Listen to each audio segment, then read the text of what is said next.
Welcome to Democracy Now!, democracynow.org, the War and Peace Report. I'm Amy Goodman. We're broadcasting from Stockholm, Sweden. The House Judiciary Committee held an 8.5-hour televised impeachment hearing on Wednesday featuring 4 law experts speaking about the constitutional nature of impeachment. The hearing opened a second phase of the impeachment inquiry into how President Trump withheld military aid from Ukraine in order to pressure the Ukrainian president to investigate his political rivals, the Bidens. On Wednesday, legal experts debated whether this conduct met the constitutional definition of impeachment. 3 constitutional scholars invited to testify by the Democrats said his conduct was a textbook example of an impeachable offense. This is University of North Carolina law professor Michael Gerhardt. If what we're talking about is not impeachable, then nothing is impeachable. This is precisely the misconduct that the framers created a constitution, including impeachment, to protect against. The one constitutional scholar invited by the Republicans disputed that Trump's actions were sufficient grounds for impeachment. This is George Washington University law professor Jonathan Turley. I'm concerned about lowering impeachment standards to fit a paucity of evidence and an abundance of anger. I believe this impeachment not only fails to satisfy the standard of past impeachments, but would create a dangerous precedent for future impeachments. House Speaker Nancy Pelosi is slated to give a public statement about the status of the House impeachment inquiry today at 9 a.m. Eastern Time. California Republican Congressmember Devin Nunes has sued CNN for over $400 million after CNN published a story detailing how Nunes, the chair of the House Intelligence Committee, traveled to Vienna and met with a former Ukrainian prosecutor to discuss digging up dirt on the Bidens last year. Nunes claims this report is false. CNN had repeatedly asked Nunes to comment on the story before it was published, but he refused to do so. The report implicates Nunes in the Trump administration's broader effort to pressure Ukraine to investigate Trump's political rivals, the Bidens, which is the center of the ongoing impeachment inquiry. In London, President Donald Trump abruptly canceled a scheduled news conference and left the NATO summit early after a video went viral showing other world leaders mocking him. In the video, which has been viewed millions of times, Canadian Prime Minister Justin Trudeau, French President Emmanuel Macron, and the Dutch Prime Minister Mark Rutte and others are seen smiling and laughing as they appear to discuss Trump's lengthy press conference and how even his closest officials are often surprised by Trump's seemingly erratic behavior. The private conversation was caught on a hot mic, then posted online by the Canadian Broadcasting Corporation.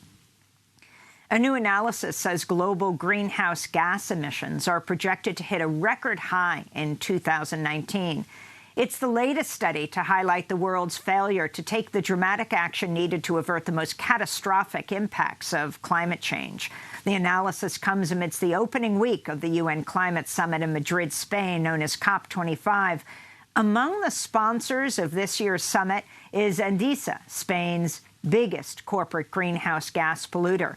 The electric utility provider emits about 60 million tons of carbon each year. The company has received an exhibition space inside the conference in exchange for $2.2 million in sponsorship money. Democracy Now! Will be broadcasting live from COP25 beginning tomorrow, that's Friday, and all next week. Tune in. In Colombia, tens of thousands of people poured into the streets across Colombia Wednesday for a third national strike in just 2 weeks. The demonstrations began as a protest against corruption, economic inequality, and the killing of indigenous and community leaders. Many are now calling for the ouster of President Iván Duque's right-wing government. This is Connie Camelo in the streets of Bogotá. In my life, I never have seen a march of this magnitude in Colombia, from students, indigenous people, trade union organizations, people from the health system, environmentalists. I think there is a national outcry, and I think that is evident in this moment. And 14 days later, to see this square filled with people.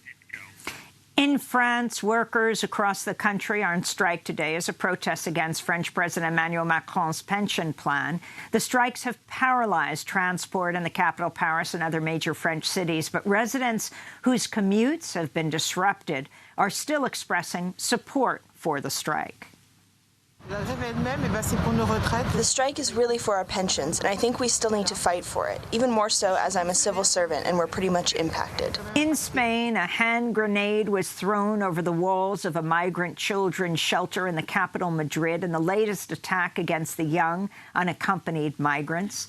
The grenade did not explode until the bomb squad carried out a controlled explosion, and no injuries have been reported. Right-wing politicians have repeatedly criticized the shelter, and a mob attacked some of the shelter's children with clubs last month.